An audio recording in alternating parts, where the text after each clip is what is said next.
Yes. But not real glad. No, not really. No, I don't blame you. Technically, it could be 3, right? Because then all 3 have to Three, vote. three is a quorum, but all 3 have to vote. All 3 have the to vote same. positively. Right, in To one approve way or something. another, yeah. Yep. You're good to go. You'd like to say just a quick reminder or two votes if they Okay, yep. Okay. Let me get my microphone. There we go. Okay. Good evening and welcome to the Charter Township of Meridian Zoning Board of Appeals meeting. Tonight is Wednesday, December 18th. It is 6:30. I'm officially going to call this meeting to order. We will begin with a roll call. Member Brooks. Present. Member Chazais. Present. Member Koenig. Present. And Chairman Soar is present. We have 4 with us today. Member Bennett is not here. All right, looking ahead at, I can't scroll on that. Looking at tonight's agenda, thank you very much. We just need an approval of tonight's agenda. Approve the agenda as presented. Okay. This is, any discussion on the agenda that we need to look at? Okay. This would be a vote to approve tonight's agenda, brought forth by Member Chazais and seconded by Member Koenig. Member Brooks. Yes. And Member Koenig. Yes. Member Chazais. Yes. And the chair votes yes, so tonight's agenda is approved. We will move on to approval and ratification or corrections of the minutes for September 18th, 2024. Any discussion on those minutes as presented? I look through, I think they're all characterized very nicely. It's very well summarized. I will motion to approve tonight, or the minutes for September 18th, 2024 as presented. Support. All right. And this is a vote to approve the minutes for September 18th, 2024. Member Brooks? Yes. Member Koenig? Yes. Member Chazais? Yes. And the chair votes yes. So the minutes from September 18th, 2024 have been approved. Our next item of business would be communications, of which there are none of record, and unfinished business, of which there is none, thankfully. So we will move right into new business. And that will begin with ZBA case number 24-11, Grand Reserve, Mayberry Homes, 1650 Kendall Boulevard, number 200, East Lansing, Michigan, 48823. Mr. Shortkey, do your thing.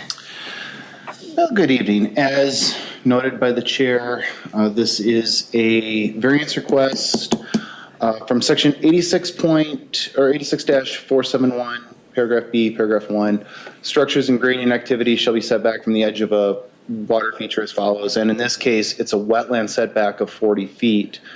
This is for 5 separate, okay, it's one parcel. This is the Grand Reserve development that's happening on Central Park Boulevard. But there's 5 buildings on that parcel that require a different setback for their decks. If you'll indulge me, I'll explain how this came to be a little bit. Please do. This is the approved site plan for Grand Reserve. It's a mixture of duplexes and single-family structures. Again, it's all one parcel. This is the wetland buffer. So as an example, units 59 and 60 right here, and I can zoom in, maybe I can zoom in a little bit. Yeah, 59 and 60. That's too much. You can see this is a deck, and this is a deck, and they were set off to the side on the approved site plan, keeping them out of the wetland setback. When we got the building permits for them, the survey showed the setbacks off the rear. Thus, they're in the wetland setback, and that's in all 5 of these cases, that's what's going on. That's really, the gist of what's going, why you need this. This chart summarizes all of the variance requests. And I can answer questions about the site. I can answer questions about the ordinance.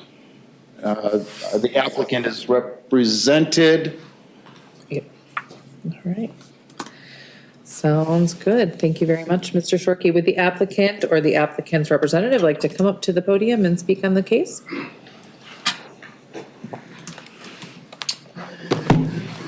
Thank you for having me on behalf of Mayberry Homes and DTN. As he was just saying, Oh, I'm sorry. Will you state your name and address for the public record?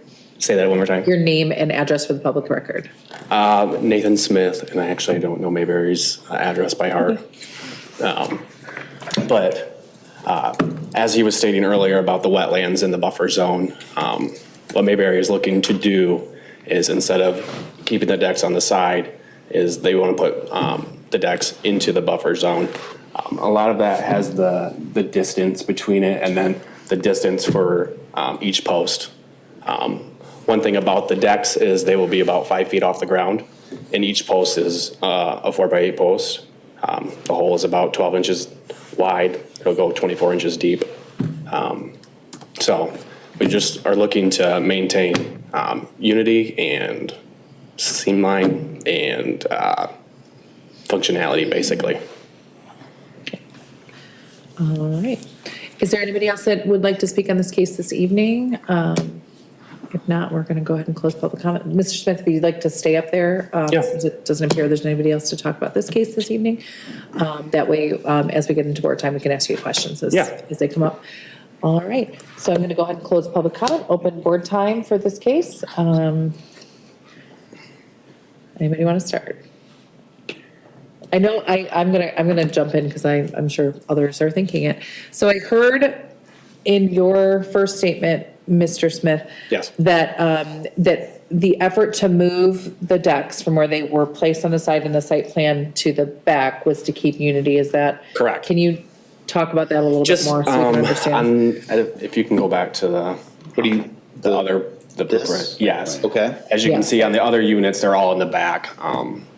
They're hoping that if you grant the variance that we can move those to the back. They all will look the same, all in unity. I understand that, it's not actually in the wetlands, just the buffer zone. And with it just being a 4x8 post, 5 feet off the ground, nothing is necessarily affected. They're not on the ground. They would be lifted off the ground. And it's a total of 6 decks, so. Okay. So what I'm hearing, and this is where we're going to start getting into our criteria that we're going to have to start kind of putting this up against, is that it's more of an aesthetic purpose than for any practical purpose. Would that be fair to say? That would be fair to say. Okay, so I'm looking at these, I see 5 here. I see 49, 50, 51, 59, and 60. And then there's a single family Oh, unit and then there's a of 23, 50. okay, that's not on the screen, got it. Thanks, Member Trezise. Okay, so I'm gonna struggle, I'm just gonna be honest, I'm gonna struggle right away with just the fact that it's aesthetic and not practical. Because we know that we have these wetland buffers for a reason, and I think there's a minimum action here of, yes, they are just posts, but the even more minimum action of that is we don't need them because it's an aesthetic reason, not for, like if it was a practical purpose, like something was shifted in the building or something was shifted in the design or the site plan, but the site plan as is, I believe, and Member Shorkey might correct me if I'm wrong, but we saw this for different variants, did we not?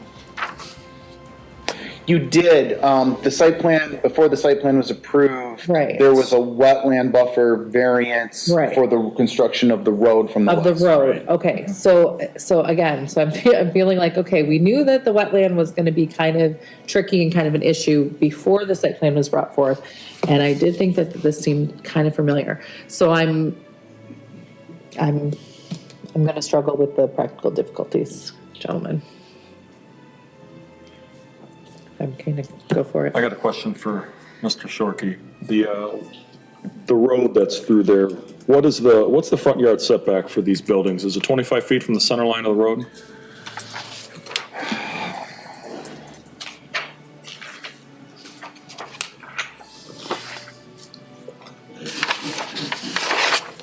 So, again, okay, so let me explain. There's no consistent setback per se, because they're not separate parcels. Yeah, it's one So it's huge not- chunk. So when I look at the survey, I don't see that, I don't have that distance. Okay. I will defer, you must have a common, like, distance you're looking to set these buildings back from the They- road, right? Like- So like a common drive, like. Yes, to keep it all uniform. Right. Yes. What are you shooting for? I believe 32 feet from curb to, Okay. Curb to garage. But there's nothing specifying that per se, Okay. because they're not. That is, so again, that's design, that's, correct. Okay. The reason I asked that is because, you look at most of these and looking at the setback from the, what appears to be the curb, if I'm looking on page, I don't know what this is. Like the first drawing you have in your packet. Yeah, here, I will scroll down to that. If you could, yeah, like there. There. Yep. That says Oh, there we go. 32.6. 32.6. That I think is one of the largest that I see, the buildings, and the lowest I think is 29.8. So they're all within that Here's- 30 feet. Yep, 29.8. Yep. Yeah. I didn't know if the setback was 25 feet or not. My question, I guess more now with that, and I appreciate that, staff, for Sure. the applicant, is if you look at some of the, take that first one, you look at the picture in the upper right-hand corner that kind of zoomed in on that deck. You can scroll up just a tad. Yep. See up there in the upper right corner, keep scrolling up. There you go. Okay. oh yeah, the space. If you were to pull that whole thing down by 3.42 feet, that deck would now essentially be out of that buffer. Correct. And most of these are very, very similar, except the largest one I think is about 6 feet. So was there any thought of potentially just shifting those buildings that many feet closer to the road? I know it wouldn't be uniform with your 30-foot standard to 32, but just shifting those buildings and AKA that, those decks Correct. out, 2, 3, because you're talking this much, Yep. 2, 3 feet. And that would keep you out of the buffer and wouldn't even require the variance Yeah, to begin without a with. variance. So is that something that, obviously, did Mayberry think about that, or was that discussed during the site plan review, or? Not that I was ever aware. Joe Schroeder is heading up this project, but he's on vacation this week, so I was offered to step in tonight for him. But I do know the main thing on their thing was aesthetic and to keep them all in line and not have 1, 2 to 3 feet out further than the others. And I don't know if that was a Mayberry choice or a DTN choice, but as far as if that was ever talked about, I can't answer that question. Gotcha. Can I ask for clarity? So DTN is the developer, maybe it's just building, Correct. right? Correct. So who developed then the site plan was DTN, not Mayberry? Correct. Correct. So, and as Mr. Smith, you're a representative of Mayberry, the tricky part is for us then, I think, talking to somebody from DTN would make more sense, because I don't know that Mr. Smith can answer that. But that's, Maybe. yeah, but that doesn't help us in this exact moment. Tonight it does not. I mean, No. because my point is, if you look Yeah. at that site plan, Yeah. and I assume the site plan's been approved by the township. Oh, yeah. So the approved site plan does show Right. those as being on the side. So Right. for some reason, the developer, the builder, whoever submitted the site plan, put those off to the side, probably presumably to stay out of the wetland. Yeah. In the meantime, they decided, oh, we're gonna shift them in the back for aesthetic or whatever, keep Yeah. uniform. That part I totally understand, but now it brings up this issue. Yeah. Which in the first place, that's why the site plan showed those things on the side. Right. So that was my big concern basically, I understand about the posts and all that. Yeah. And in my opinion, yeah, I don't like putting stuff in wetlands and things like that, but a 4-foot by 4-foot wood post is not the end of the world to me, for 5, 6, 7 different decks. That's just my opinion. The other board members may have a different opinion, but Yeah. for me, if there's a way to basically try to negate the variance from even being requested, that's the first thing that I'm gonna look for, and it almost, to me, appears like that could be the case. Now, that's more of a question, like you said, maybe for your DTN people, because if they want to keep the front yards of every one of those My- buildings the same distance, that's My gonna be an guess issue. is they want it to be uniformed in the front more than having uniforms in the deck, in the back. Yeah. Member Brooks, did you have a Yeah. comment? Mr. Shorkey, I'm assuming that the town, we don't approve site plans that have variance. Like, you wouldn't approve this site plan if those decks were going over the wetland boundary, right? When the building permits came in and I saw the surveys, I had a very panicked moment where I thought, oh my God, did I accidentally approve this? And no, we did not approve. Okay, I didn't figure that. So the process here is that they submit the site plan and that gets approved basically, and then they request a variance so that they can amend the site plan. As noted earlier, any variance that would have been required to approve the site plan approval would have been put off until after the variance, as was the case with the variance for the road. Right. Yeah. So I'm just like, you've already got approval for the site plan that you put forward. Right. And so I don't really see any validity in this request. So that's my opinion. Yeah, this is a tricky one, because, again, like, when I look at, just gonna go right to it, because I'm pretty much in disagreement with Member Brooks on this one. That when we look at the criteria, let's see if I can Which I can bring up. pull it up. It's not in the packet, so, It's not in the packet. it's not in the packet. At least not that one. Nope, Oh, I'll look back. okay. Let me grab it. Yeah, I didn't see it in there either. Going through the I was second gonna one send to an see if email it- to staff, but I forgot. My apologies. That's I noticed okay. it wasn't in there. I wouldn't have seen it. But I am gonna pull up your email with your packet. Here we go. Okay, so looking at, And I do think, not to cut you off. Yeah, go ahead, some of Mr. Smith. these, if you could scroll up just a little bit on that. Okay.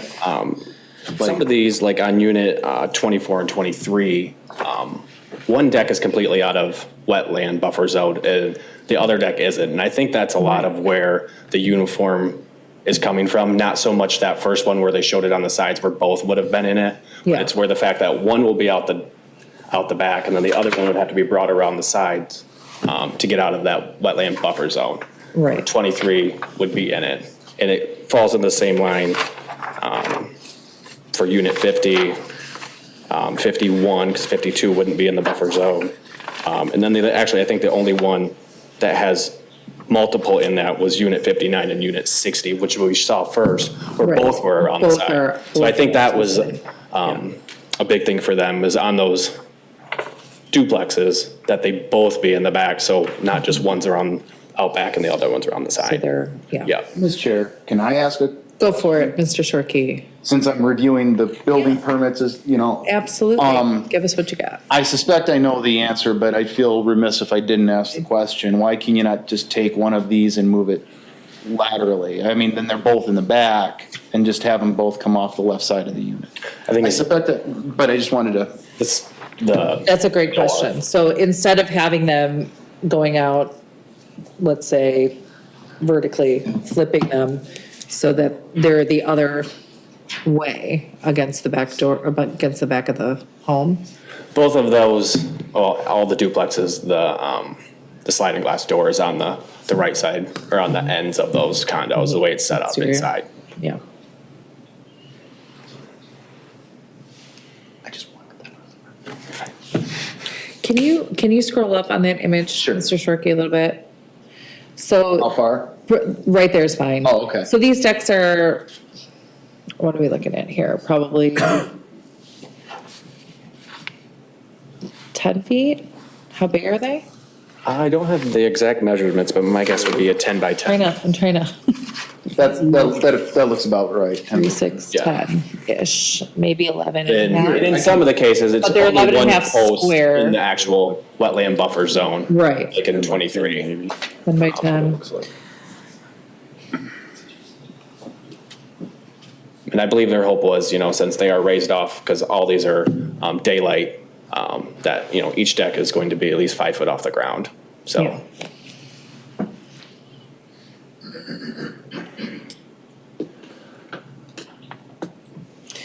I'm gonna read through criteria, guys, because I think we're gonna start getting stumped pretty quickly here. Our first criteria in determining whether we can approve a variance is that unique circumstances exist that are peculiar to the land or structure that are not applicable to other land or structures in the same zoning district, and these unique circumstances are not self-created. We're already I'm already at it's a self-created problem. Yeah. Only because as we've talked through, the building plan has been approved. We've got the problem is self-created. This is a DTN site plan that is now, it's almost like, oh, wait, actually, we didn't mean that because we got it approved, but we wanted this thing instead. So that feels like we'd be a little Mr. Chair, could you read remiss. that one more time? Yeah. Criteria. Criteria states that, if I can find it again. Unique circumstances exist that are peculiar to the land or structure that are not applicable to other land or structures in the same zoning district, and these unique circumstances are not self-created. Would you consider that a unique circumstance that one is okay and one is not? That's a good question. Member Trezise, go ahead. I would not, because the wetlands have been there since the site plan was developed and before. Yeah, it's not new. So this is all new construction, and they chose where to put the buildings, knowing where the buffer was. Yeah. And the wetlands, Yeah. so Oh, okay. there are other design possibilities that Thank they you. could have used. Right. And I do think that because we know, they knew, they were aware, because we've had Yeah. the same conversation before. So that might have, oh, thank you. Those are the, Are these your current no, criteria? those are the old criteria. I will bring that to Planner Chapman's. Yes, Attention. I have the packet from September, our September meeting. It is included in the packet from the September 18th meeting. Okay. So that's what I have up Okay, Yeah. then. on my that- screen. that's So a if you good- can go, that's a good yep. point. Sorry for That's- causing a distraction. What I'm trying to do is Thank bring you, the Member Brooks. criteria Yeah, up so no, everyone can it's see helpful to see it. what we're talking about. Thank you. That's a good, I should have shared that. I should have shared with class. I pulled it up. Last packet.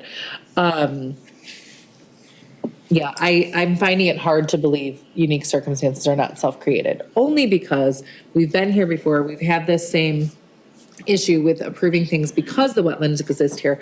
So knowing that it would have potentially been an issue and then moving them and saying, oh, wait, actually, hold on, let's get a variance for that. Where Here we go. There they are. Thank you. Yep, perfect.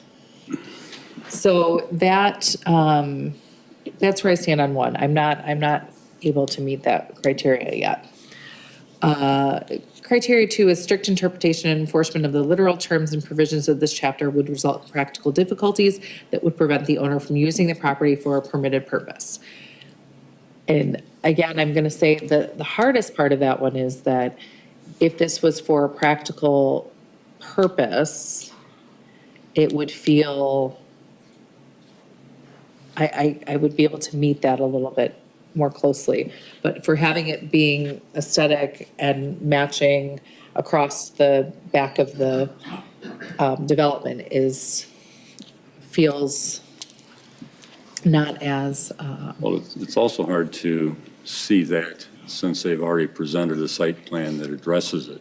right. There is a site Which plan allows them to where, go through. which allows it, The way they've yep. Yes. presented it, so. Yeah, we know that there's a version of that site plan that exists where the variance isn't necessary. And criteria 3 is granting the variance is a minimum action necessary that would carry out the spirit of the zoning ordinance, secure public safety, and provide substantial justice. So that, again, I think is it a minimum action when we have a site plan that already has them not in the wetlands? I think that's a hard one for me to meet as well. Criteria 4 is granting the variance will not adversely affect adjacent land or the central character in the vicinity of the property. I don't think that I can meet this criteria. I don't think it would adversely affect the essential character, but does it affect the fact that it's into the wetland buffer? Is that, we know that it's post and it's not structure, but it still is something. Yes, member One thing Trezise. about that is a treated wooden post tends to, over time, give off chemicals Yeah, that could impact the wetland over time. And so I would be concerned with that construction methodology if there are other ways to do it, and it could be met that way. But it's probably a minor impact, right. but it would potentially impact over time. And well stated. And then the final criteria would be granting the variance will be generally consistent with the public interest and the purposes and intent of this chapter. And I think that, I mean, if we're staying with the public interest and purposes and intent of this particular ordinance, that we're trying to protect our green spaces and our wetlands, is it within the public interest to grant this when we know that there's a version of this site plan that already has it removed from the wetlands? I don't know that I can meet that one. So I'm wondering if anybody has any. Let me ask you this, would you be willing to, like on unit 59 and 60, where it shows it around the sides, would you be willing to grant them on the other ones where they're both out the back? And a lot of them is just one post. See, the challenge that I'm gonna have, and I'm gonna have Mr. Shorkey confirm this, is that if we grant this variance, because it's one parcel, does it go, or can we parse out No. which ones we approve? You are specifying with- the unit numbers. Okay, So that is a potential. Okay. If you're okay with A, B, and C, but not D and E, you can separate that out. As long as you specify the unit number specifically, okay, that will carry. all right, Member Brooks. Yeah, and I thought we talked about this when we were talking about the deck that went over the two properties a couple sessions ago, but it's also that this attaches to the specific deck of the unit. It's not even the whole unit, it's just the deck on the unit. Yeah, this doesn't let the unit be built into the setback. This specifies the deck. But I mean, like, even if they decided to move the deck to another spot, it doesn't apply to that. It only applies to the deck in that specific location for that specific unit. I don't know what your conversation was a couple sessions ago. I just know that you can tie it to the specific unit. Okay. I thought it was that For this for a specific location, I will say, if you have a structure and you demolish a structure, the new structure has to conform to your current regulations. So if you have something that doesn't deck or anything that has been built in this, in a setback, Nob Hill is a good example. Those buildings were built exactly where they had been previously, but because they were built in a non-conforming status, they had to come in and get variances to build exactly the way they were before. So if you got something that got a variance and you destroyed that thing. right. You have to you re-get have to- it. Yeah, Yeah, so like, that's what I mean with these decks. So even if these individual decks got a variance, if the deck were to move or to be destroyed, then it requires a new variance for that deck. That's what I thought we had. I don't know that it would require a new variance, or it would just have to conform to the variance as it exists. So if, let's say, the variance is it's 3 feet into the buffer, you could only build up to 3 feet into the buffer. You have that variance that goes with the property, but you couldn't go 4 foot into the buffer without having a new variance. Does that Right. sound right, Mr. Sharkey? Am I explaining that I. well? You are generally explaining that well. Okay. The specific question, I want to I'd have to go back and see what the conversation. No, I mean, I think just in general, like, talking about this, Yeah. this case in and of itself. But yeah, if you give a 3-foot variance and they want to build it 4 foot, you need a second variance for Right. that 2 foot. If that deck got destroyed, act of God deck was destroyed, they could rebuild up to that 3 foot. Well, They could not build beyond that. Yeah. They could build short of that, can't build beyond that. Any other thoughts or questions or ideas to proceed? I mean, I was asking those questions just for clarity. I still am a no on this regarding any, the site plan was submitted and approved, and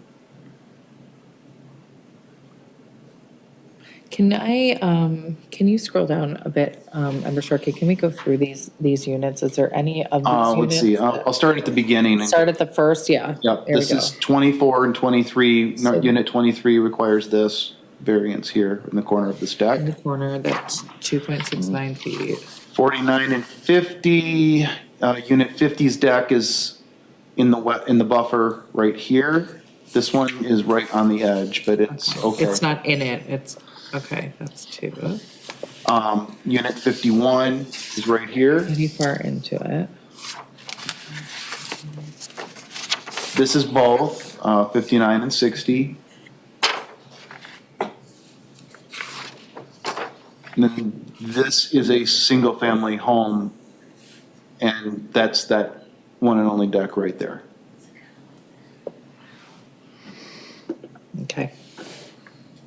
Does that, seeing any of those Well, elicit okay, anybody? so looking at this, these aren't the last variances you're going to ask for, because unit 54 right here has that conceptually shown, you just haven't submitted for that building I permit was yet. gonna ask that question. That could be the case.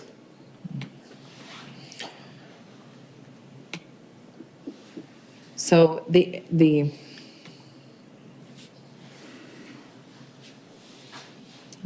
I haven't seen this particular building permit yet. yeah, okay. But, I mean, looking at it and you can see where the buffer is there, then that looks like it will potential. And I think the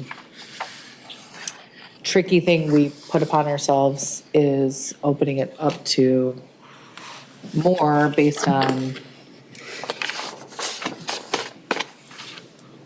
what else they might be adding along the way. Is there a full, is there a full site plan that you have? Yeah, that was right here. What did you want to see? I'm just looking to see if we've got anything else that is potential here that's close enough. Well, if you'll give me a second, I do want to look at, it's unit 53.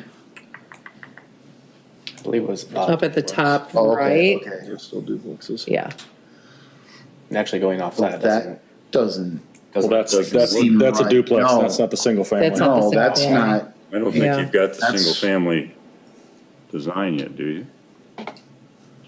Should be on that site plan, right? that unit number doesn't jive. no, that unit number doesn't mesh with what's on there. Well, go back to your Grand Reserve, Brian. Sure. And go all the way over to the right. To the right. 'Cause the 53 is a single family, It's so the it might be, cul-de-sac. yeah, there it Let is. me read Yeah. down. the- Oh, I'm sorry. That's not I'm a showing, Digit. that's not even showing the deck on that. Yeah, That's almost built right to the buffer. right. And so to go back to this conceptual drawing, you're conceptually showing moving that deck over on 54 eventually when you submit for that building permit, where on the site plan you've got on the left side. Right. So I'm also confused by this because 53 does not have a deck. So site plan was submitted without 53 having a deck. I believe that's an old copy. I'm sure that was their first draw. This is the approved site plan. Right. Yeah, but if this is the approved site plan that was approved by the township and then that, You'd need a variance to do that. then you would anyway. need a You may have, variance. you may have had changes between the site plan and the, because Plot plan. DTN did the site plan, handed it off to the building company, which is Mayberry. Thus you need variances, but this is the site plan that was approved. Yeah.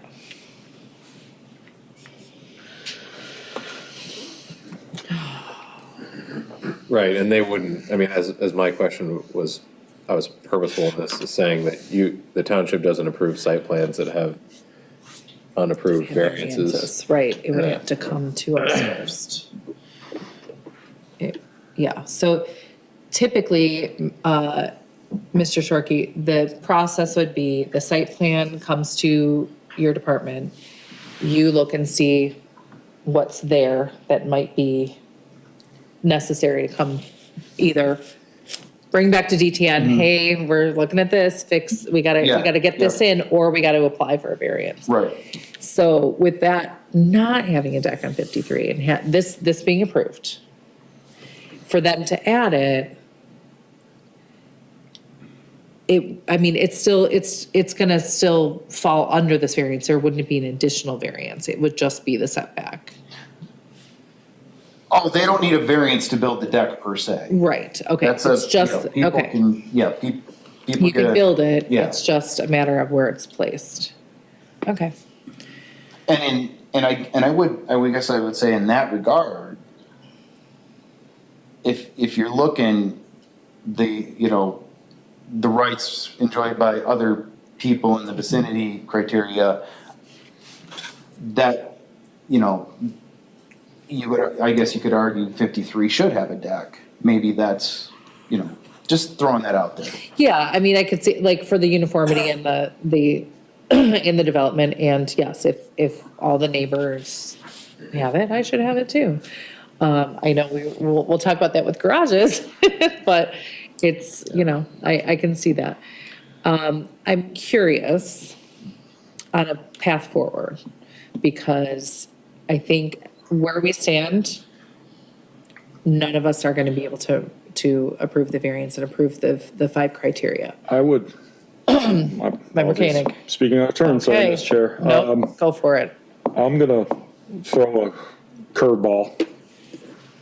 And I'm going to make a motion that we table this until the next meeting for Yeah. a couple reasons. Number one, I really would like, obviously, you're here to represent Mayberry, and much appreciated, you've given some Yeah. great information. Yeah. However, I'd really like to hear from a member from DTN. Okay.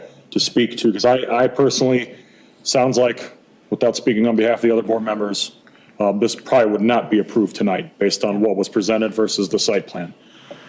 I personally think you have options to get these things built the way you want them without being in that wetland, whether it's pushing the buildings forward toward the road a little bit, even moving them side to side, depending on how far away you want to be from other.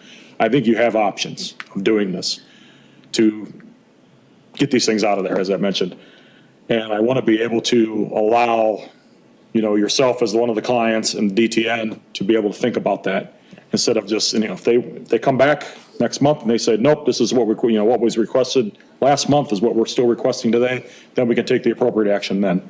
But I personally believe, I think you do have options there to try to get this out of the wetland, and we could make this a win-win for both, the development and the public through getting this out of the wetland things. And I'd hate to see this just go down because of, for lack of a better term, maybe there's some stubbornness on one of the parts of the development that doesn't want to see something match the site plan when this is, this is what we have to go by, is what's been Right. approved.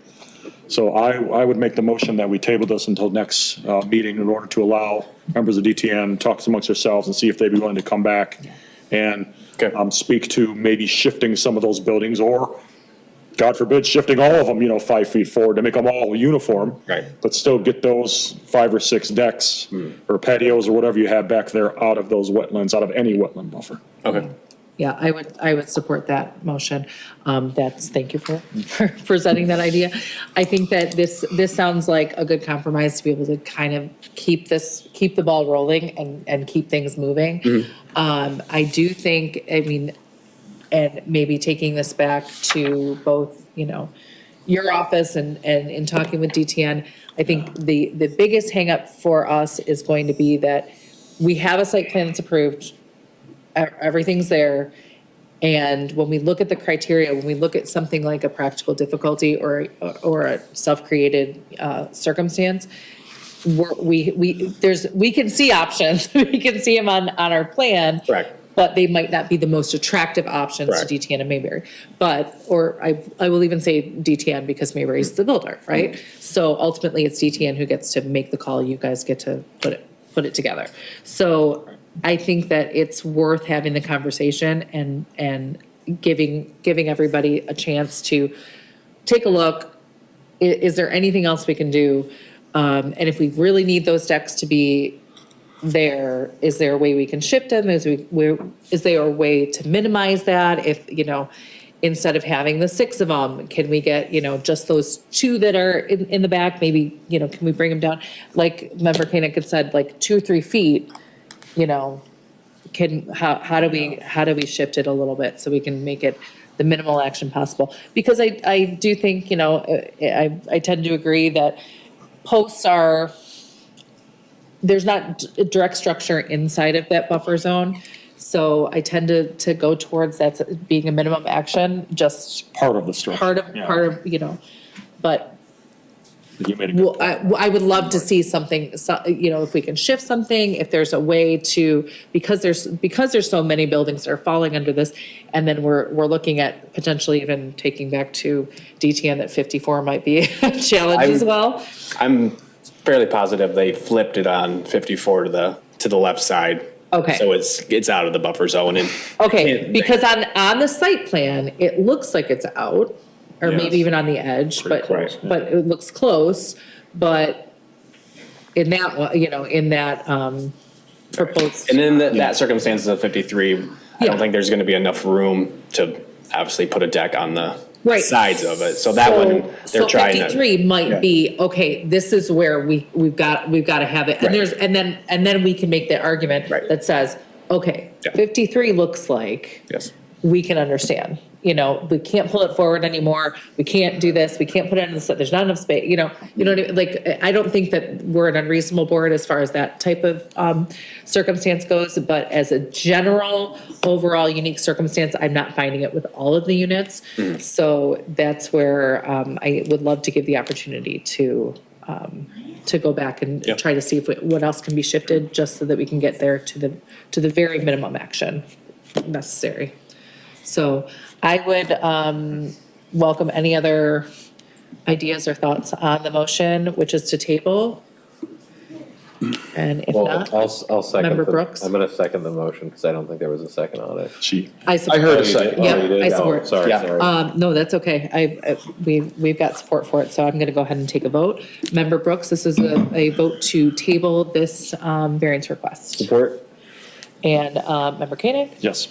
Member Trezise? Yes. And the chair votes yes, so this has been tabled, so that way we can come back and take a look at it in the new year and try to see what we can figure out. Yep. I will report back to Keep them. Okay, great. Thank you so much for your time, Mr. Thank you. Smith. All right. In that case, Member Shorkey, let's get back to the agenda. Sure. Let's go to ZBA case number 24-12, 6499 Heathfield, Maya Mershak and Stephen Parks, 2474 Barnsbury Road, East Lansing, Michigan, 48823. Okay. Applicant is requesting variances from basically two sections of the ordinance. 86-471B1, again, it's a wetland buffer, not a wetland, but a wetland buffer request. And then 86-372D5A, front yard setback. In this case, the front yard setback is 25 feet. They have requested this variance to construct a single-family home within the front yard setback and grading within the wetland setback with a deck that'll encroach also into the wetland setback.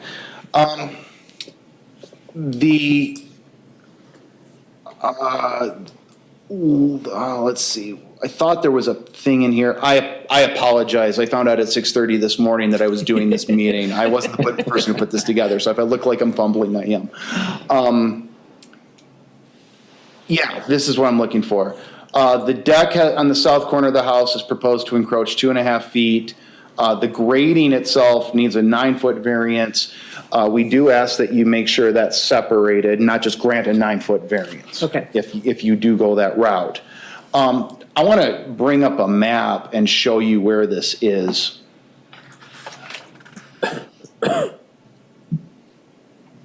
This is 6499, and this is an older,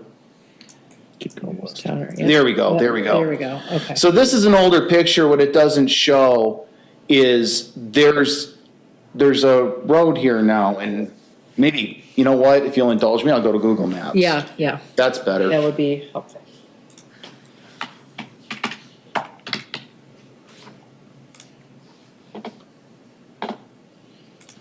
That's better. There we go. There. Sort of.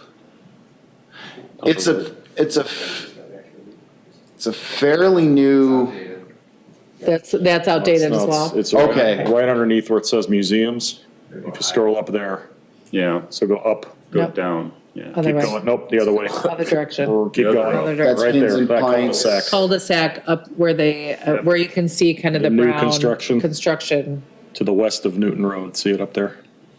Right there in front of you, right in the middle of your screen. yeah. Oh, okay, There we okay. go, I'm not there up, we go. I'm not Found up. it, found it. No. Got it. Oh, Heathfield Drive, yes, okay, okay. Yep. So the township line is right here. That is also the county line. So here's the situation.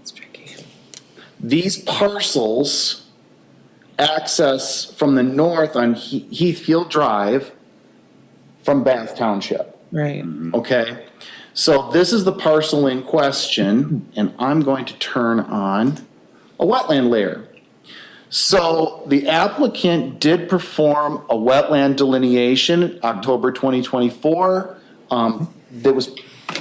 And so they have delineated where exactly the wetland is. They've gone through that process, and I will bring up the site there. That is what they have from the wetland delineation and the wetland buffer, and that is the parcel. So that is the room they have to work with. Okay. So the drawing of where the house is going, I didn't pass it, correct? No, it's farther down. There's like elevation drawings in there. Yeah, that's what I thought. There you go. Okay, elevation drawings, that's what the house will look like. Yeah, it should be, Yep, coming up. yep. Okay, It'll show the location. there we go, that's what I'm looking for, and let me zoom out a little bit so you can see. Heathfield Drive, here's the driveway, here's the house, here's the setback line from the front property line. So here's where it's encroaching in the front, here's the buffer, and the grading takes place, and your corner is in this area here. Anyway, that's where you're getting to. Okay. Is that another? That is very helpful. Yeah, there, I think that's a better, a little bit less cluttered. That's, yeah, oh, that's even better. That's even better. Okay.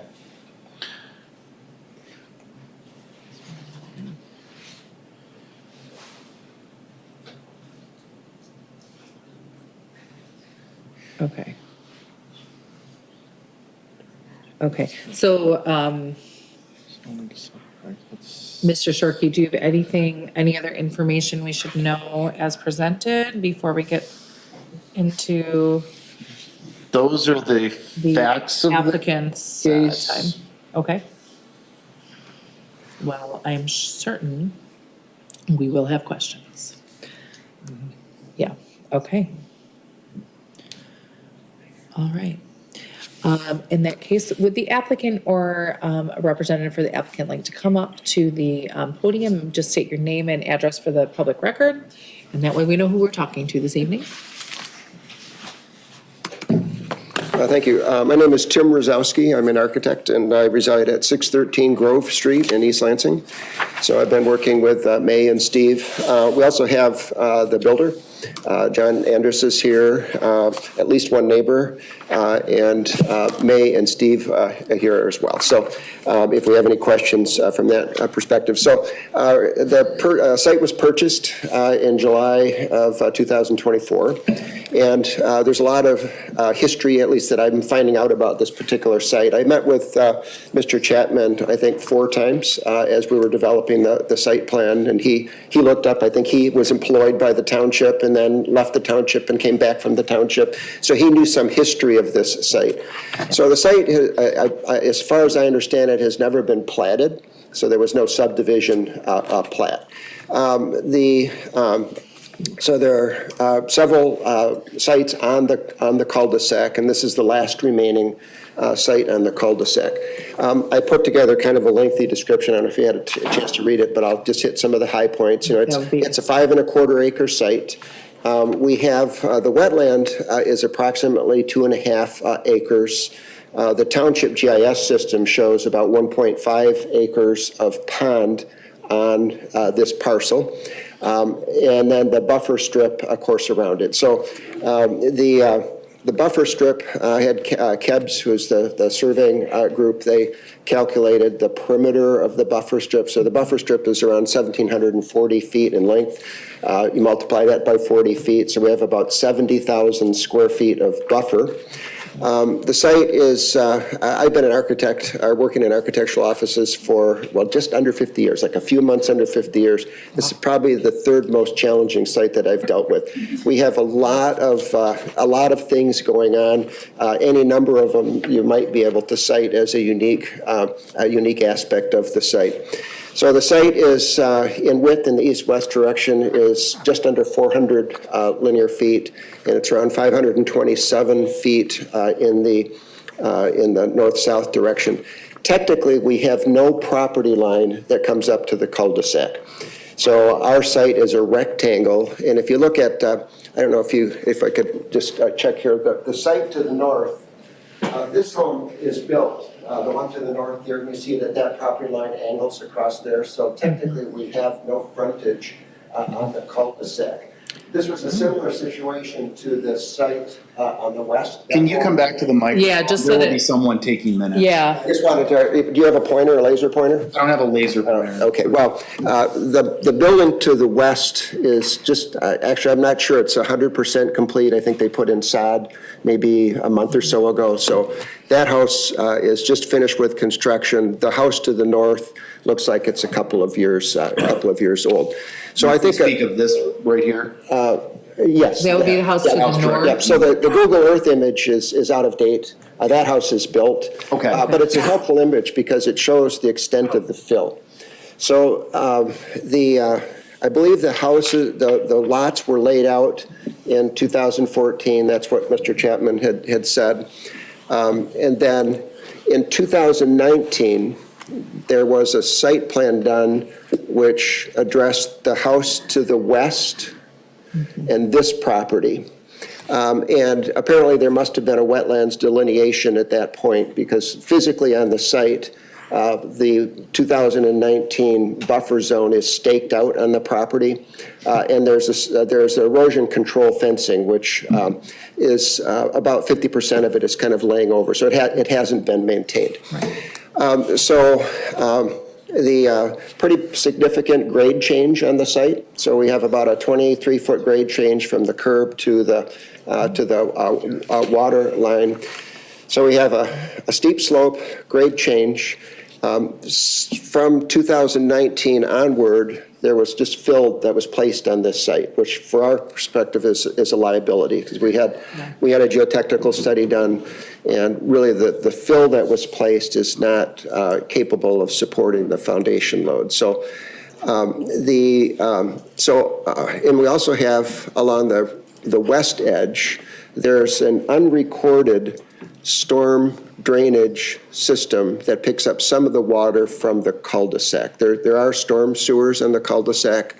it hasn't been recorded with the county. So it's there.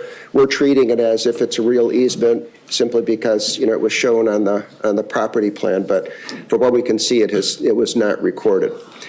So when the house to the west was built, I think the township took the approach that there is no frontage, but we'll create sort of an imaginary frontage in order to allow the property to the west to be built on.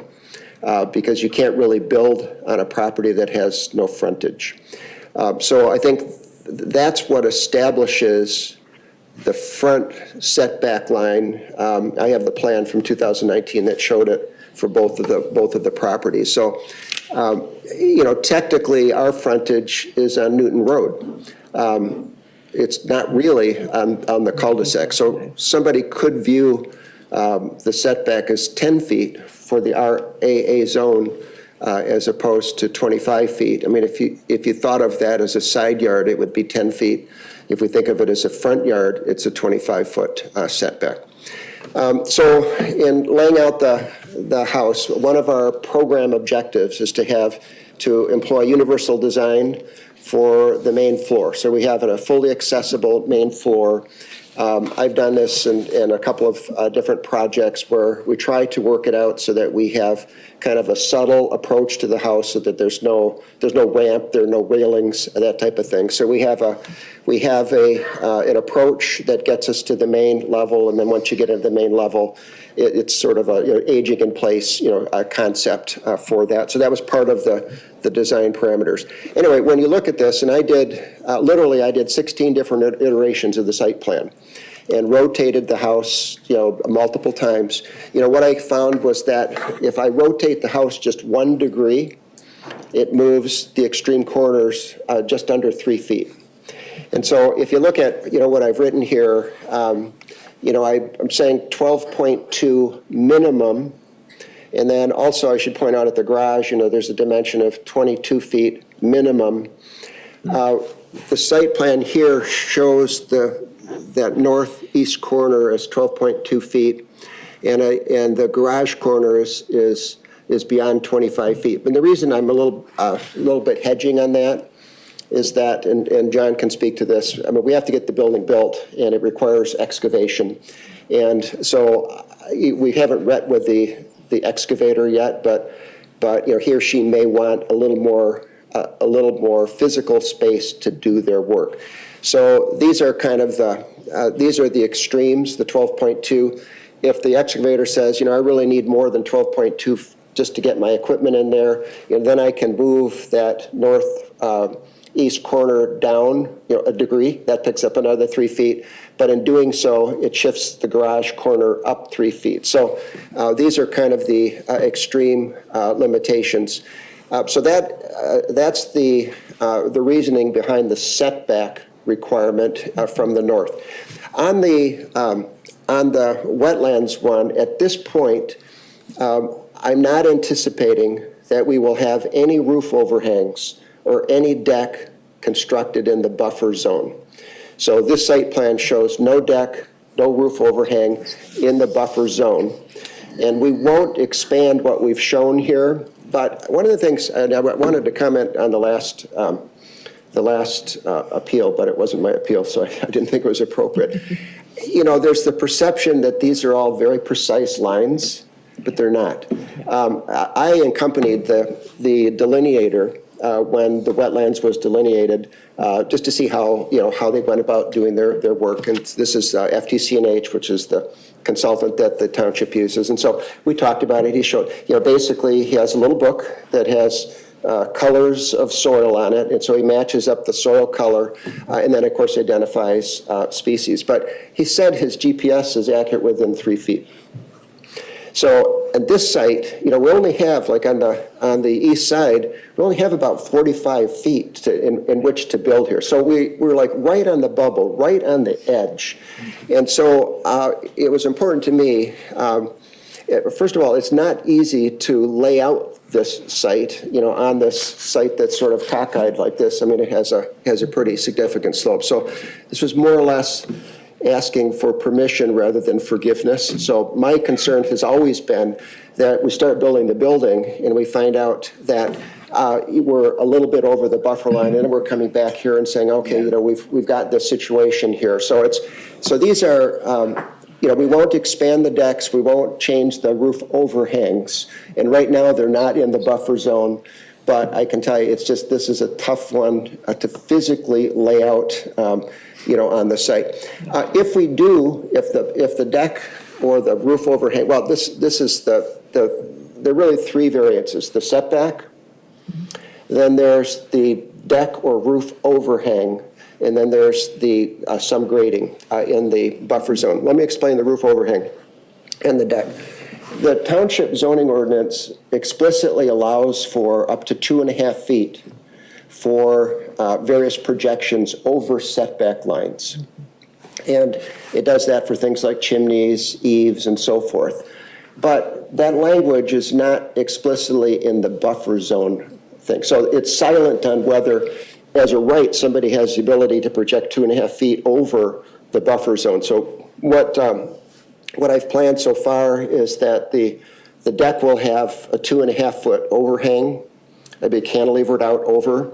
So, and at this point, that cantilever does not project from what I think is the buffer line.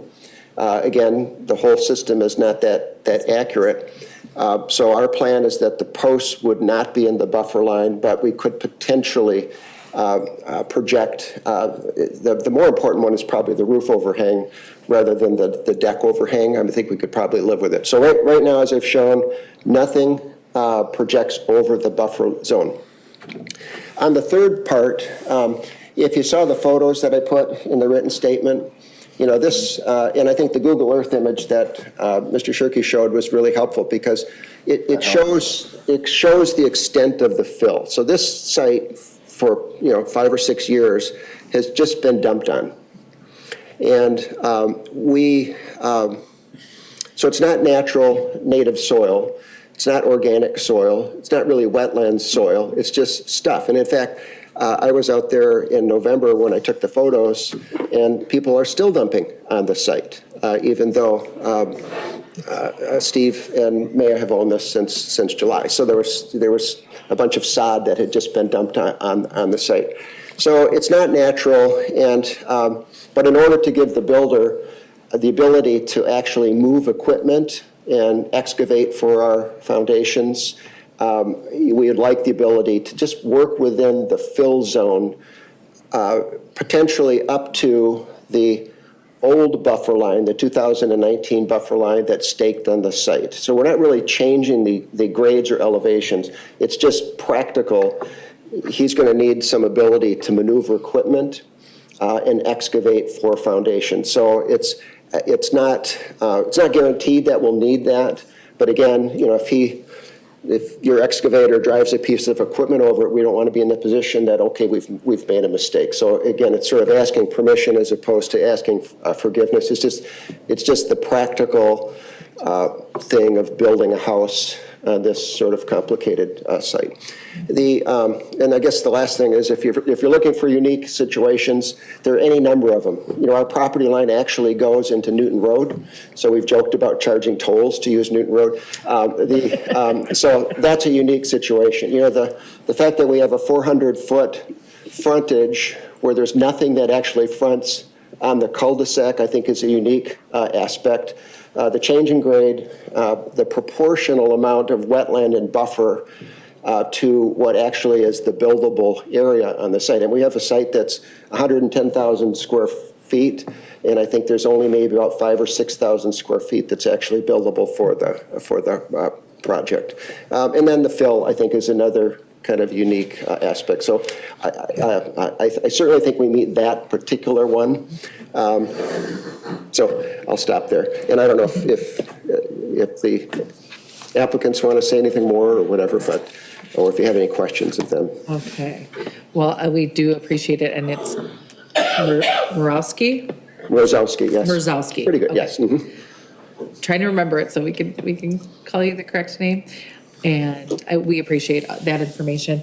Would anybody else like to speak on this case? And if so, you're welcome to come up and join Mr. Morawski. Correct. Did I get it? Yeah. Yes. You could join him at the podium, and if not, we will get into, yep, come on up. I think that he, Before you start talking, say your name and address, just so we know who you are too. so my name is John Andrus. I reside at 4261 Overbrook Drive in Grand Ledge, Michigan. And I only wanted to talk for just a quick second to second what, Tim did a fantastic job of not only putting the application Mr. together. Andrus, are you the builder? Yes. Okay. Sorry. Thank you. That's okay, just wanna. Yep. Nope, just got law.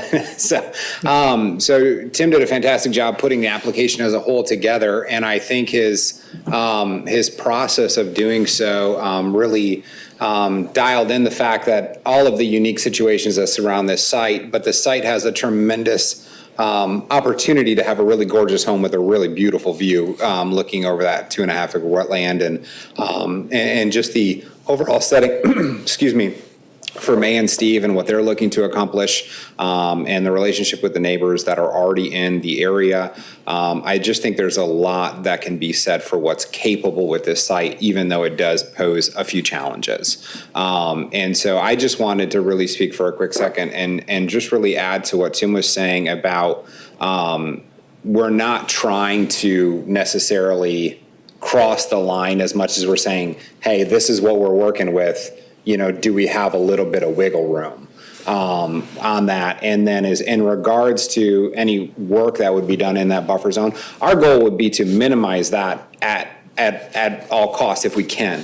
But the reality is to create a safe work zone by the time we're shelving some of this excavation and making sure that we are creating the proper room for the equipment and creating a safe working environment when we start forming and putting some of these different elements in together. That's where we may find ourselves in some spaces where we have to just not do a tremendous amount of disturbance to that buffer zone, but we may just have to cross it, in different spaces, like Tim was saying, with moving equipment around, storing product, because I think it was, when we look at the, the boring samples, I think it was up to, in spots, almost 8.5 feet of uncontrolled fill, to put it in perspective. So the other building sites in the area, I think, have been literally just depositing their, unusable fill in this area. And I appreciate what Tim added to his application. When you look at some of the pictures, especially when he references in one of the things that he brought up with having to grade that area, that beginning portion of that buffer zone and create it just more appeasable. Because if you look at some of just the erosion that's happened already, the silt fence not being maintained, our goal would be to essentially repair that area once the house is constructed, and put it back into just a better standing than it is currently. So. All right. Thank you very much, Mr. Andrus. We appreciate that. Is there anybody else that would like to speak on the case this evening? You have a lot of support here. Anybody else? Hi, neighbors. Welcome. Very, very glad to have you here with us tonight. If there's nobody else that would like to talk right now, we're going to go ahead and close public comment and get into board time. And we would like to begin. Member Trezise, go for it. I actually went out there and looked at this spot. And I'm amazed that they could sell that as a building site in its current condition. I applaud your efforts to develop a house there. You're right, it will have a beautiful view. I had a couple of questions. If you don't have frontage on the cul-de-sac, how do you build a driveway? Can I answer that? I wish you Sure, would. absolutely. Please Yes. do. Please do, yes. I'd like to know too. A burning question I have. When the planning director in Bath Township approved this, it was not approved until the accesses to the two parcels over the county line were verified. Does that make sense? Verify. Who owns the property? What do you mean? Well, you say the access to this building site. That there were two parcels here that knew that needed to access onto Heathfield. When this plan was approved, it was approved with those accesses in mind. So it was known back in 2019 by both Bath Township and Meridian Township that these parcels would access off of Heathfield Drive. And that was one of the conditions of the approval of this section of that development. So do they have an easement? I mean, someone owns the property in between the property line here and the cul-de-sac.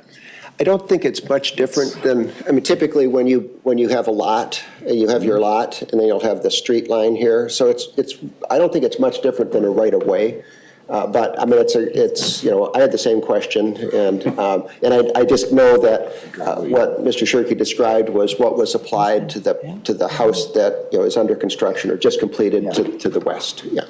Well, And that's what created the decision that this was the front yard and established the 25 feet. The only thing I can figure out is it must be part of the road right-of-way.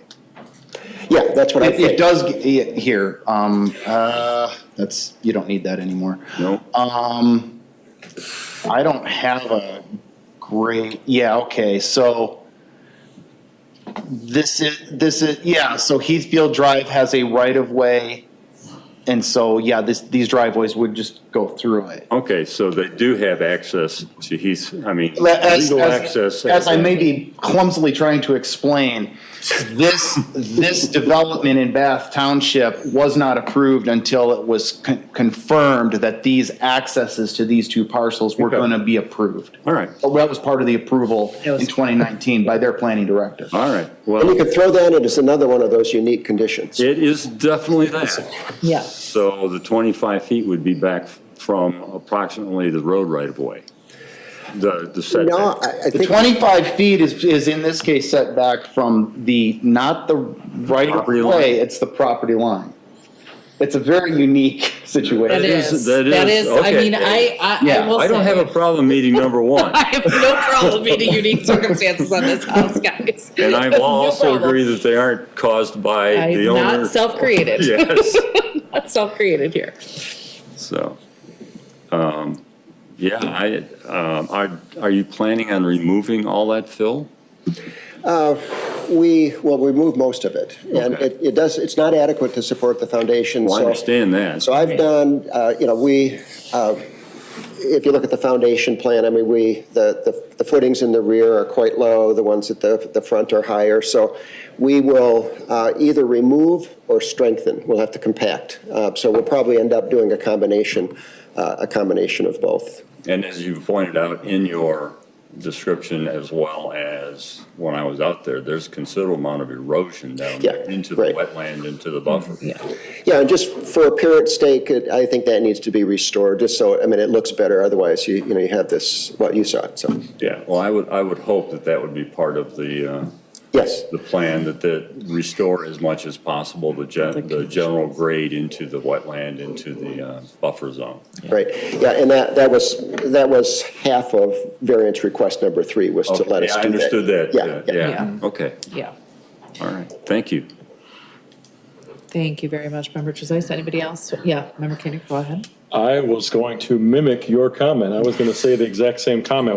There you go. When you look at the Google Maps, my original thought was, my guess was when whoever the township up north of there designed that cul-de-sac, they probably didn't intend that there were going to be 2 more structures built up the south side of that thing. Hence why there's probably people dumping fill in there, and it's in a different county. So to me, I took that as, they had no intention of putting 2 more houses down there. They but- did. But it sounds like, yes, I stand corrected. It sounds like they They did, and they granted did, and access. So they, I mimic Member Stice's comment that Yeah. I give you kudos for being able to design a structure and work with the property owner to Right. fit something in there. We haven't gotten it built yet, though. And have it, I mean, in the neighborhood that we're talking about here is, these aren't cookie cutter homes. These are larger type homes that homeowner is entitled to build to. So I anticipated this to be a pretty good sized home going in there. So it makes sense to be the size of the home that it is.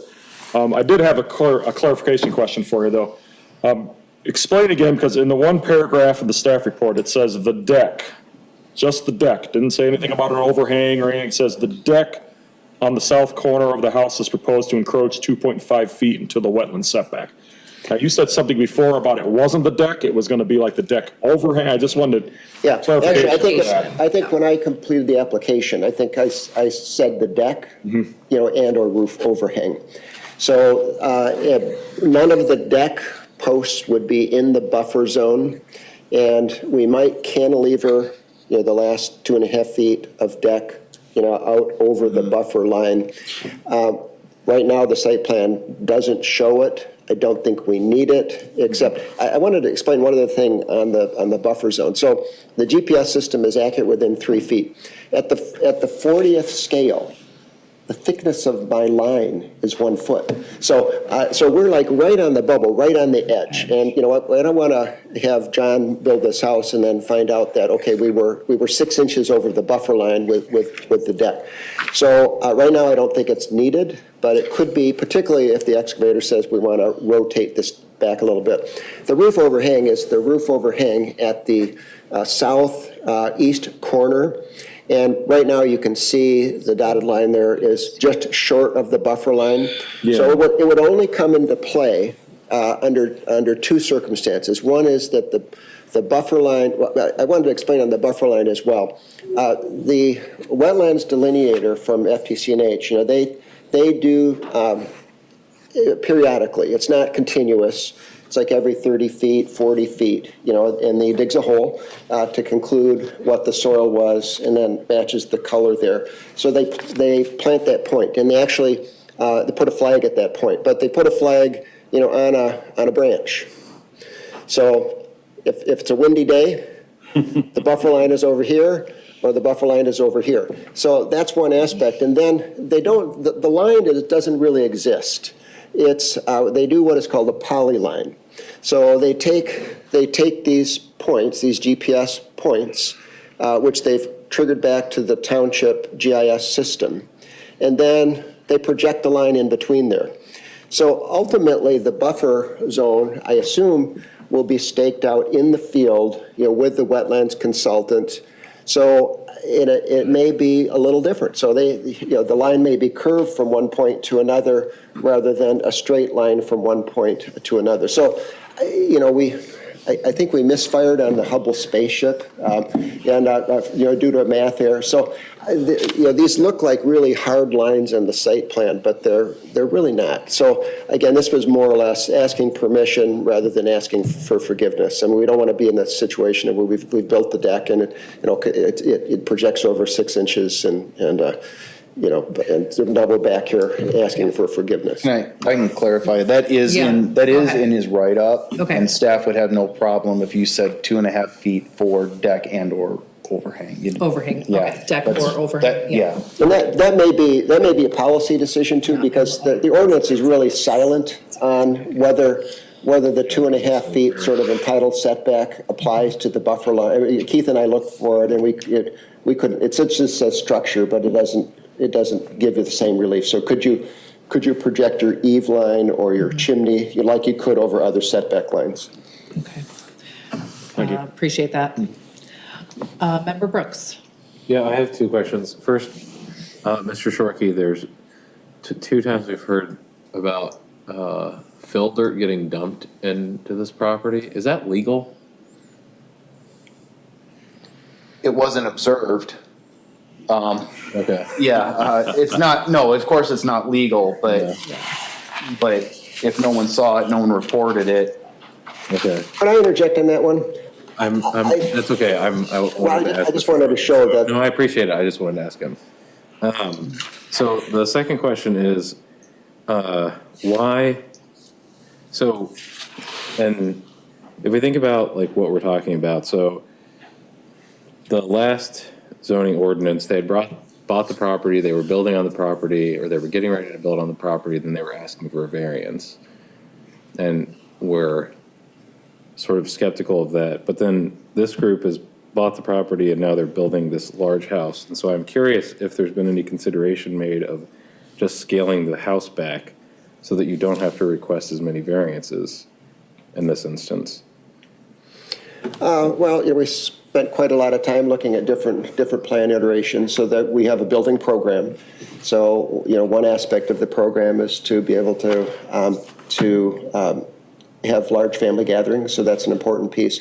If we don't have the decks on the back, for example, then there literally is no backyard. There's nothing. So, every house has a backyard, but in our case, our backyard will be the decks.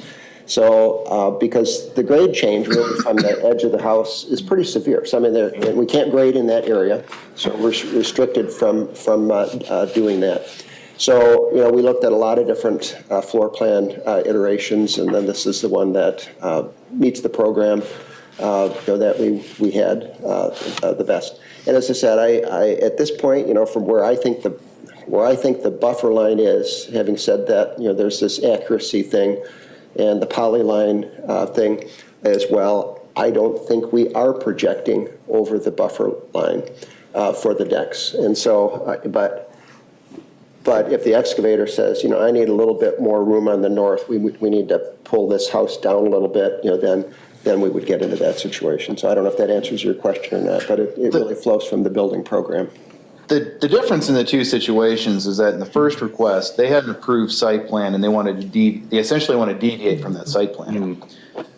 In this case, they've got a large parcel with a very limited building area, and they're trying to fit this building into that limited building area. Okay. And performing a really delicate balancing act in the process. Sure. All right, thank you. I'm gonna jump in and just say, I think that there's been tremendous care put into how to build in a very, very difficult lot.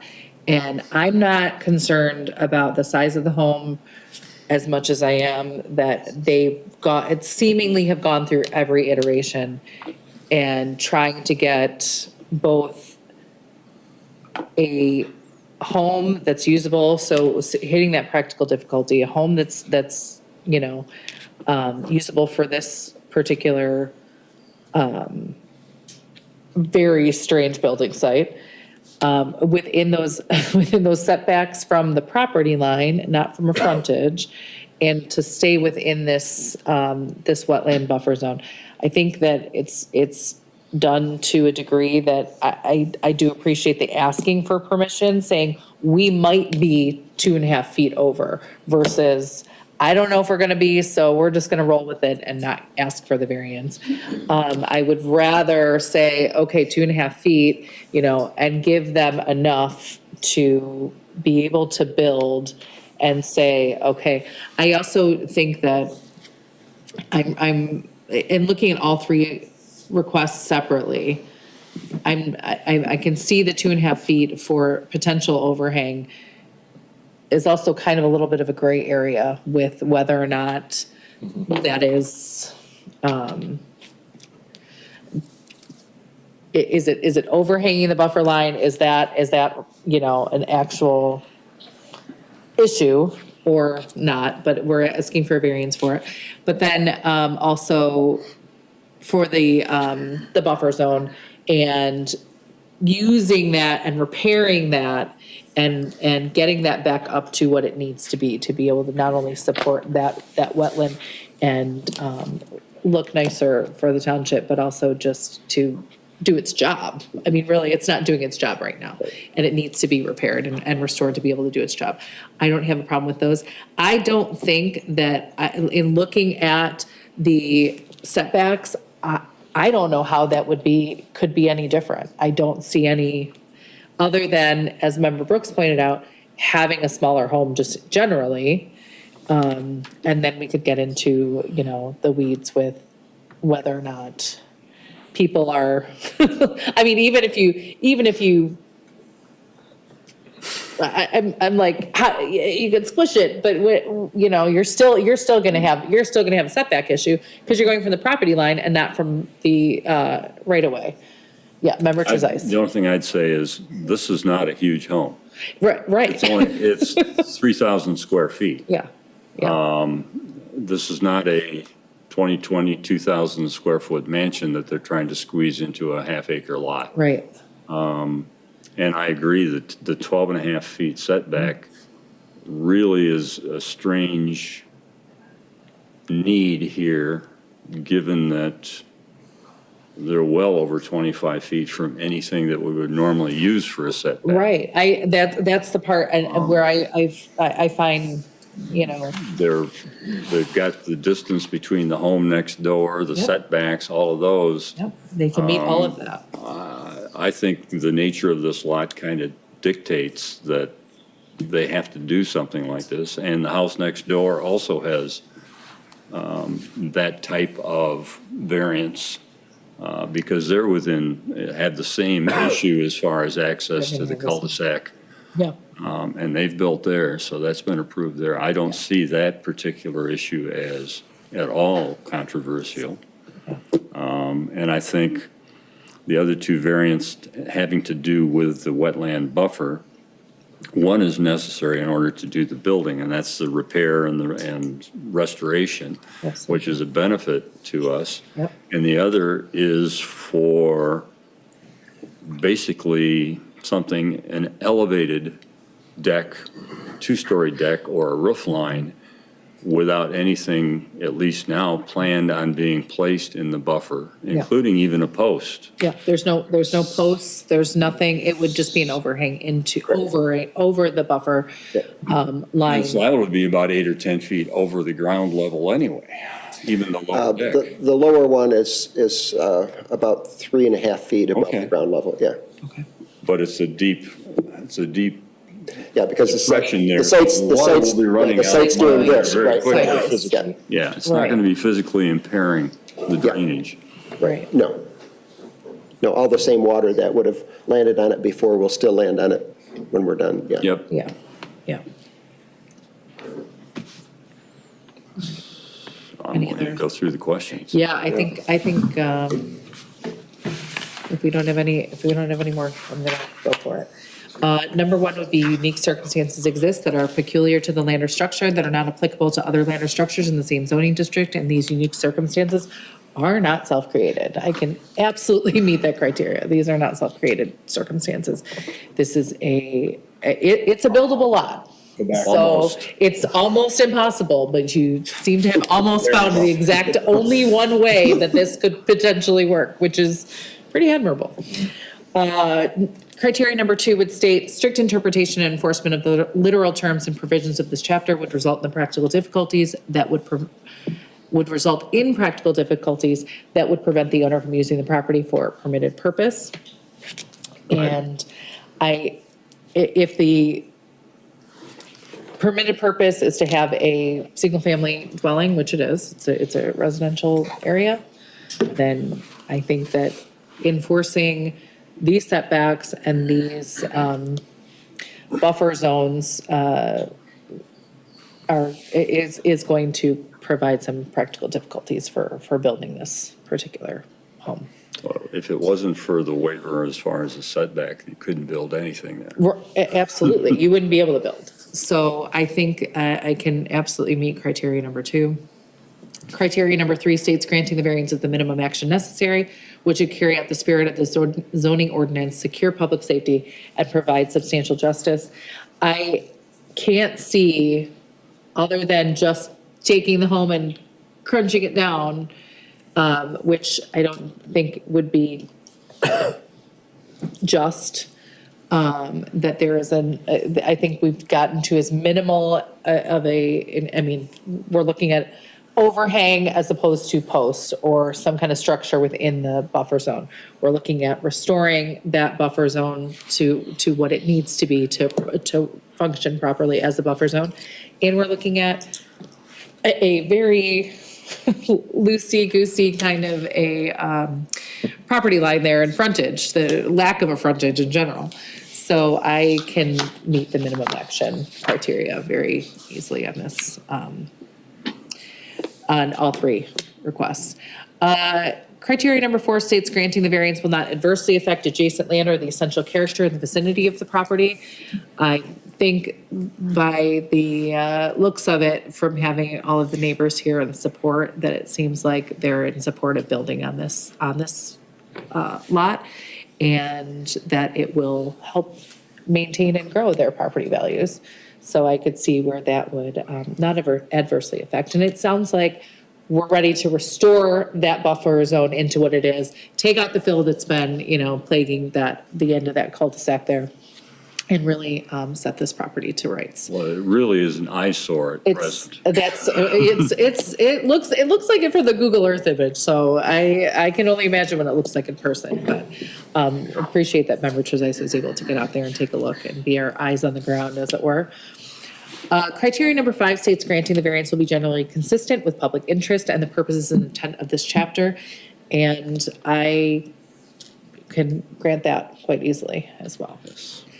Any discussion on our criteria? Just do note there are 3 suggested conditions. Yes. Okay. Actually, you know what, let's talk about that while we're here, before we get to any movement or motion. And the first that the staff recommends is that the applicant shall obtain a soil erosions and sediment control permit from Meridian Township. I can't see why that wouldn't be something that. No, we have to do that. That's a thing anyway. Yeah, okay. That's a thing you need anyway, got it.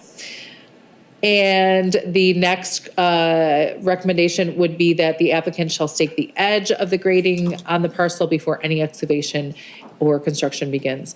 Would you like to talk about that a little bit, Mr. Shorkey, or is that kind of feel self-explanatory on that one? Or is that do you understand that one, Mr.? I don't know. Now, it's easy for me to draw a line on the plan, but he's got to build to it. So I don't know on that. I don't know exactly what that one means, but. Okay. And we will work with the township staff Okay. and define what that construction zone would Yeah. be. Yeah. Right? Mr. Andrus, yeah, Mr. Andrus says yes, okay, all right. So if that is a condition we can place upon the variance, that's something you guys are willing to work with the township and meet. That's something I think, we know that our staff is fantastic and they're gonna put in what they feel like is just and right for not only for the homeowners, but also for the township, making sure that site stays in condition that it should be in. And the third recommendation that they have is that the applicant shall install erosion control silt fencing around the boundary of the wetland before construction of the house and driveway to prevent erosion into the regulated wetland. The silt fencing shall remain for the duration of the house and the driveway construction. It sounds like it's already there, but it sounds like it's gonna need to be replaced or. Yeah, right. Yeah. Right. So if that's a condition that we're willing to meet, I feel very confident with Yes. placing that restriction on that, just so we know that it's a handshake, right? We're gonna take care of this property and make sure that we're respecting the wetlands. Okay. So that said, any questions or comments on the recommendations from staff? Question I have is, should we approve each variance separately? I don't think that's a bad idea. I think we could do either. We could do a motion to approve all 3 variances with these conditions, or would you prefer us approve each variance request? We can do them as a bundle, we can do a package deal. Yeah, if you have no objection to Well, I guess it would I depend. have no objection to doing it that way. I guess it I would just depend. wondered from a procedural You standpoint. get to the same place. We're getting there, it just depends on how many times we want to vote. Member Koenig, do you have a question before? No, I was going to say it would make sense to kind of package them all together, being that we do have Yes. those conditions. Otherwise, we Right. don't tie those conditions to just one of the variances by mistake in the record. And then it So, doesn't apply. it would make Yep. sense to have them Yep. all. Okay, Before we enough. do, My Member- opinion, sorry, Member not the rest of Brooks. the board's opinion. It's mine. yeah, nope, I agree. I can't recall, so my apologies. That's okay. Do we all 4 have to agree on each 5, or is it like a 3 out of 4 can agree on one of the rules? Yep. On the criteria? Yeah. It would be, so in my interpretation of the criteria is each of us individual board members kind of job to approve. If you as a member are not able to approve all 5 criteria, you can't support the variance. Does that make sense?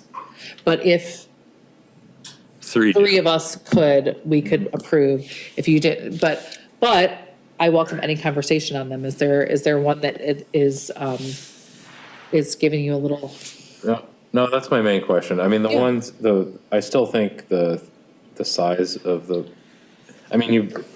I guess my main point I want to make is when you buy something, you do research on it and then you buy it. And then also it's responsibility of who's selling it to know what they're also selling. yeah. So the developer originally got this agreement and then they sold the property. And then now we're in this circumstance. But then there's also houses that are smaller than that on this same block. And so I don't understand how if the house could be smaller or the deck could be reduced in size, that this couldn't not require a variance.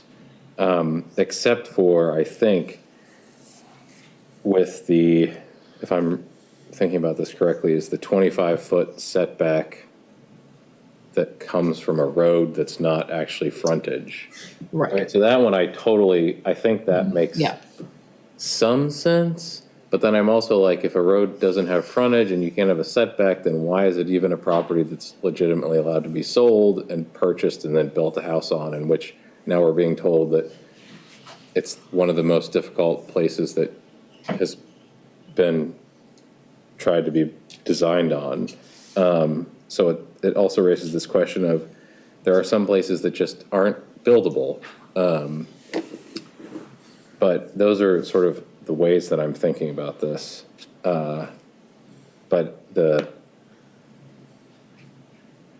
So I'm probably not going to support, if we vote on them in a package, I'm not going to support all of them. But if we vote on them separately, I'll likely support the You should vote on them separately. Yeah. Okay. Yeah. 25. And I think the challenge for us is that there's a lot of gray area, right? Like, Sure. because we get it way after the fact. We're Yeah, getting it, right. the property's been sold, the property's been developed to a point where there's access, there's a drive, there's an easement, there's been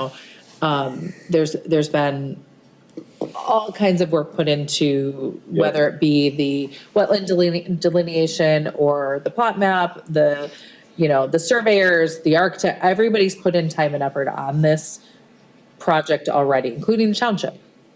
So now we look at, okay, this is the bag that we've been given. Now we open it up and say, okay, what's inside?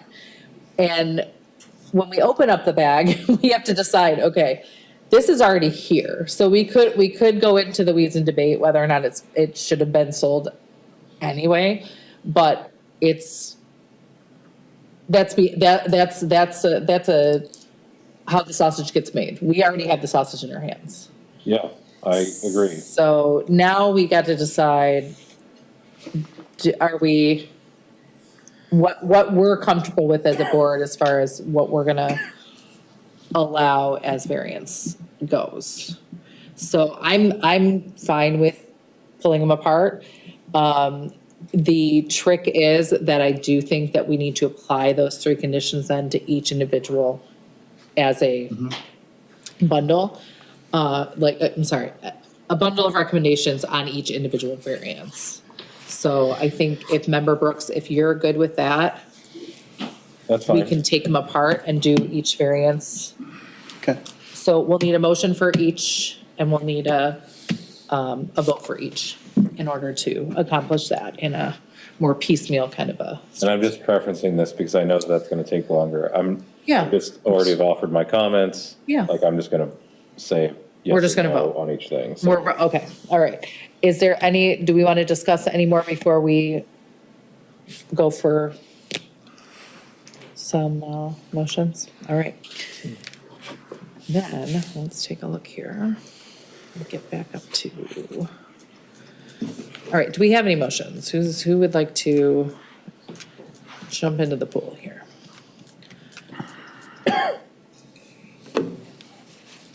Sorry, this is a long packet. Okay, It got is page 17, Yep, got it. 16, 17 is the 17. staff report. Okay,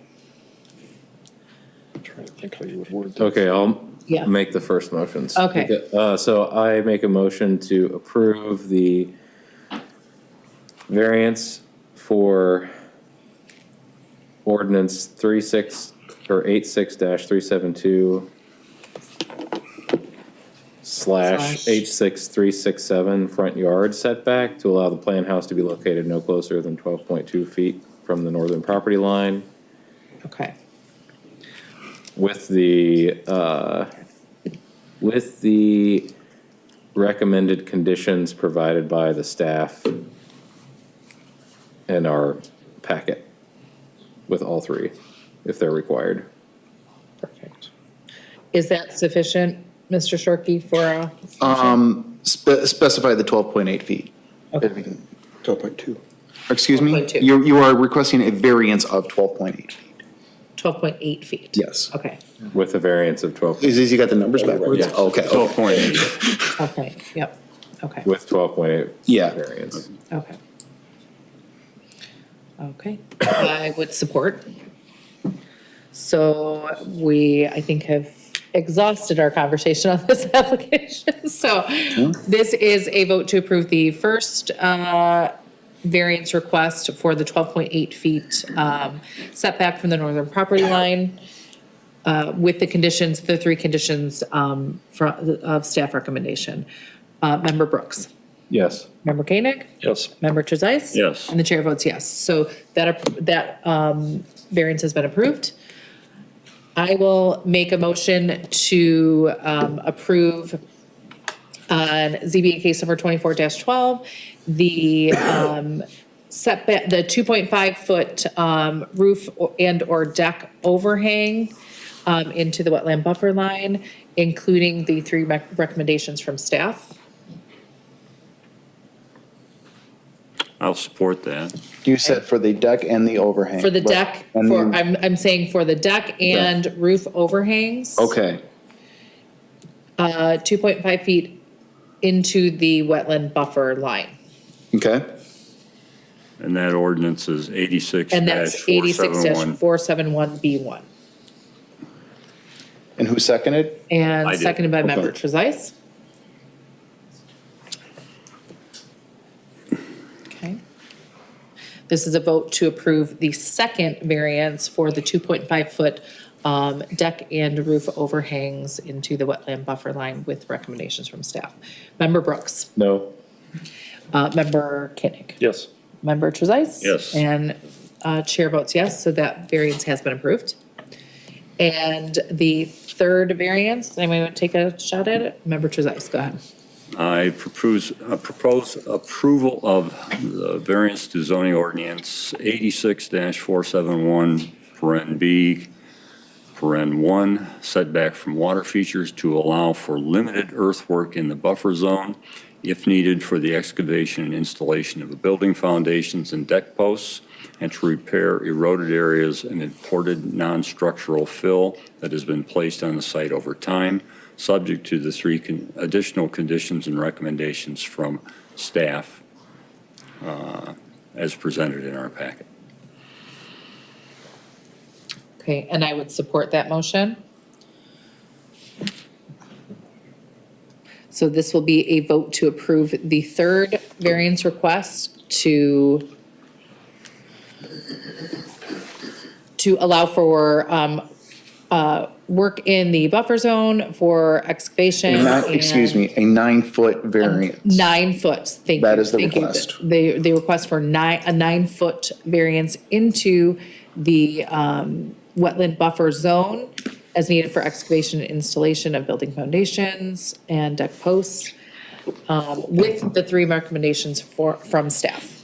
Member Brooks. No. Member Koenig. Yes. Member Trezise? Yes. And the chair votes yes, so that variance has also been approved. So I will, I think that will take care of that case. Is there You'll hear from another Keith. question? Okay, I think that's all of it. So, thank you very much, Mr. Merzowski. Mr. Merzowski, thank you. Thank you for your help this evening for that case. And good luck on your bill, guys. Yep. That's next.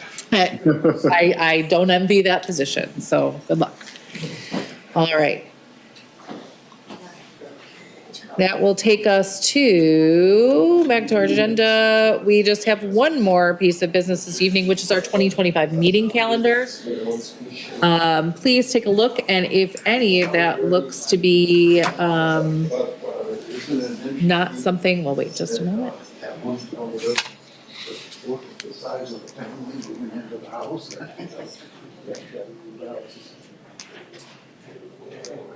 Man, nobody stayed for public comment? We see you guys. All right. If those dates look good to everybody for now, I don't have any conflict with those dates for now, but if that is looking okay, I will go ahead and do you have a question? I was going to make a motion. All right, make it. I would make the motion to adopt the 2025 zoning board of appeals meeting scheduled by resolution. Support. Supported by Member Trezise. So this is a vote to approve the zoning board of appeals 2025 meeting calendar as written in our packet for this evening's meeting. Member Brooks. Support. Member Koenig. Yes. Member Trezise. Yes. And the chair votes yes. So the meeting schedule has been approved for 2025.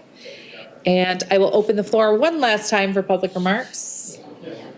Anybody? Anybody want to come up and say hi? Ms. Chair, Yes. while you're doing your Yes, sir. board commissioner comments, if it's okay, I think because it's the end of the year, I'm going to run upstairs and print this. I have to So sign that you it. can sign it. Absolutely. Okay. Yep.